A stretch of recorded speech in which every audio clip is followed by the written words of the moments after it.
기부금보다 사실 홍보비가 더 많이 들면 또 안 되지 않습니까, 교수님? 그러면 좀 현명한 홍보 방법 어떤 걸 좀 들 수 있을까요? 뭐 출혈 경쟁은 우리가 그냥 단순하게 답례품에 대한 출혈 경쟁만 이야기를 하는데요. 네. 뭐 이런 것들이 다 이제 부작용에 들어가 있는 부분이거든요. 사실 뭐 지금 제약하에서는 뭐 홍보를 효율적으로 할 수 있는 방안은 크게 뭐 없다는 생각이 드는데, 다만 이제 우리가 그 고민해 보면 13월에 월급이라고 하죠. 네. 예, 우리 그 세액공제 연말정산할 때 꼼꼼히 따지지 않습니까? 마찬가지로 연말정산할 때 이 제도를 미리 좀 소개를 해서, 그래서 내년에는 이 제도가 도입이 되니까 세액공제를 받으세요라고 한다면, 그러면 아마 충분히 이 제도를 이용하지 않을까, 예, 이런 생각이 듭니다. 동의합니다. 네, 아무래도 이제 소비자들, 그러니까 시민분들께서 실질적으로 느낄 수 있는 부분을 좀 짚어줘야 더 많이 좀 와닿게 느끼시지 않을까라는 생각. 나한테도 뭐 이득이 있다. 그렇죠. 네, 그렇죠. 네. 네, 또 이런 게 있을 것 같아요. 개인이 내는 돈이잖아요. 그렇기 때문에 어디에 쓰이는지, 또 얼마나 투명하게 잘 쓰는지, 사실 기부하는 입장에선 그게 좀 굉장히 중요할 것 같은데, 구체적으로 기부금은 어디에 쓰이는 건가요? 어디에 쓰여야 한다고 어디에 써야 생각하시는지요? 한다고 이렇게 생각하시나요? 말씀해 주세요. 네.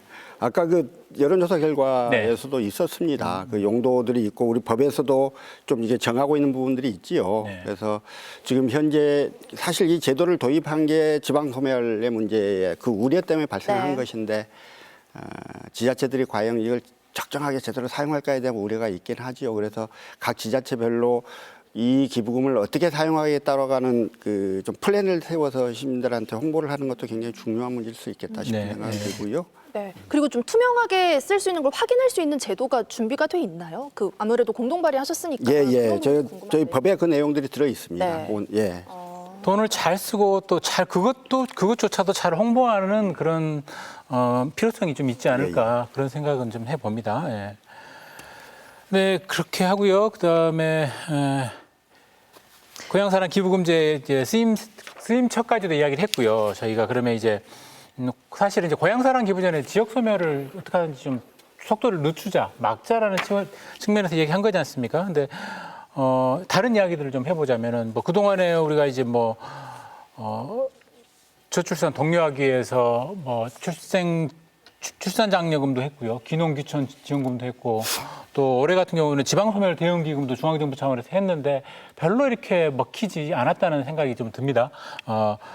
왜 그랬다고 보십니까? 이게 왜 큰 흐름은 결국은 어떻게 좀 돌릴 수는 없는 건가요? 임 교수님부터 이야기를 좀 해주신다면요. 좀 효과가 미미했다 네. 말씀해 주셨거든요. 네, 저는 이 고향사랑 기부제의 그 목적을 좀 명확히 할 필요성이 있다는 생각이 듭니다. 그래서 우리가 뭐 지방 소멸을 막거나 이런데 이 기부금이 큰 도움이 될 거라는 생각은 들지 않습니다. 네, 예. 왜냐하면 그 지난번에 우리가 다양한 뭐 노력들을 했지만, 지역 소멸과 관련된 노력들을 했지만 결국은 해결되지 않았거든요. 근본적인 원인이 있다라는 거죠. 네. 근본적인 원인은 지금 이 수도권으로의 인구가 유출이 되고 있고, 또 저출산 문제가 같이 겹쳐서 지금 이런 상황이 초래된 것이거든요. 네, 네. 결국은 이 수도권에 왜 사람들이 몰려 살까? 거기에 이제 인프라 이런 것들이 몰려 있기 때문에 그쪽에 몰려 사는 부분이 있거든요. 또 일자리도 빼놓을 수 없어요. 맞습니다. 예. 그렇다 그러면 지금과 같이 이렇게 쪼개서 243개 지방자치단체 쪼개서 어떤 재원을 투입하게 되면 당연히 수도권에 견줄 수 있는 그런 수준의 일자리나 인프라나 이런 것들을 구축할 수 있을까?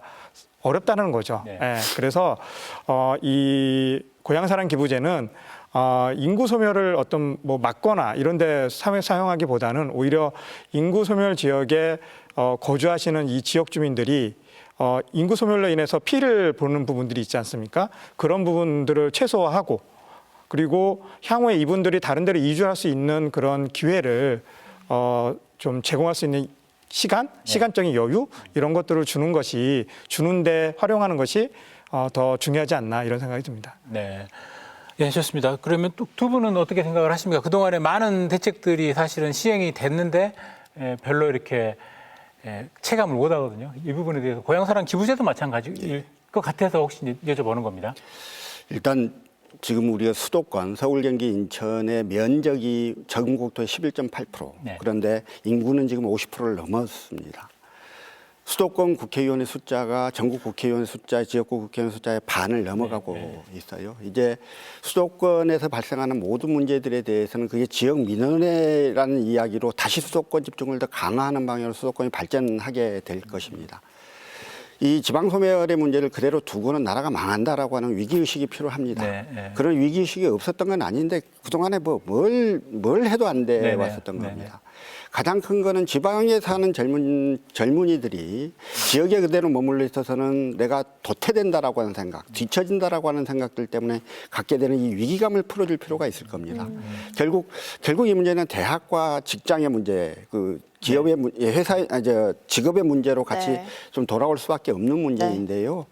일단 구체적인 이야기들은 그동안에 여러 가지 방안들이 나왔습니다만 제대로 좀 실행이 안 되고 있는 것이고, 이 문제에 대해서 정말 정부가 국회가 정말 위기감을 가지고 접근해야 합니다. 지금과 같은 방식이 더 가면 큰일 나는 것이라는 생각이 있고요. 참고로 한마디만 더 드리면 프랑스의 경우 한때요. 지금도 그런 정책적 기조를 갖고 있습니다. 프랑스 파리에서 사는 것을 불편하게 하기. 근데 우리는 서울과 수도권에 사는 게 너무 편해지고 있어요, 계속.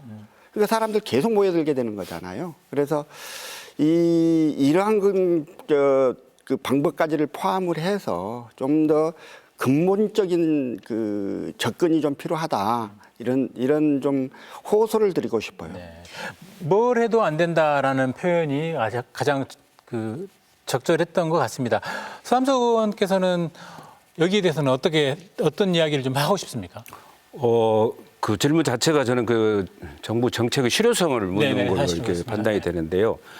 어쨌든 지역 소멸은 인구 감소에서 비롯된 것이기 때문에 인구 감소의 원인을 정확히 짚어야죠. 무엇 때문이었습니까? 출생률이 낮으니까 인구 감소가 줄어든 겁니다. 출생률이 왜 낮습니까? 특히 농어촌에서 낮아진 이유가 뭡니까? 소득이 보장이 안 되지 않습니까? 그리고 출산을 하시더라도 보육이 잘 이루어지지 않기 때문에 그렇습니다. 그래서 우리가 요즘 우리 당이 부르짖고 있는 뭐 이렇게 양곡관리법이랄지 이런 것들이 법제화되어야 되고, 그래야 소득이 보장이 되고, 그리고 단 한 명의 아이가 저 국토 서남단에 살더라도 정부가 그 아이를 이렇게 보육 내지는 교육에 대해서 책임을 져준다는 그런 시스템이 마련된다면 이런 건 해결되는 겁니다. 그런데 우리 서동영 의원님 말씀처럼 매번 모든 정책들이 수도권에만 집중되고 있다 보니까 상대적으로 이 격차는 더 벌어질 수밖에 없는 거죠. 그런 점에서 우리 서 의원님께서 뭐 백약이 무효인 상황이지만 그래도 처방 안 할 수는 없지 않습니까? 그래서 인구 소멸 위기 지역법, 알아주셔서 감사합니다.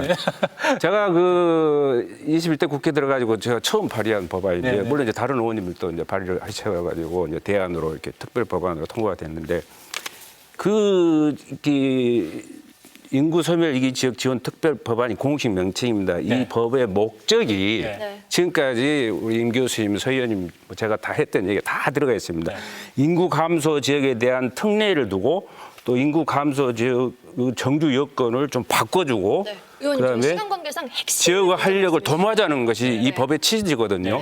그러니까 이런 법이 진즉 만들어졌었더라면, 정부가 주도적으로 했었더라면 오늘 우리가 여기서 이런 고민을 할 필요가 없는 거 아니겠습니까? 맞습니다. 사실 이런 제도들의 지속 가능성에 대한 고민이 필요해 보이는데요. 교수님부터 한 말씀씩 좀 이 제도가 좀 계속해서 이어나가기 위해서는 좀 어떤 게 필요할지 한 말씀 부탁드릴게요.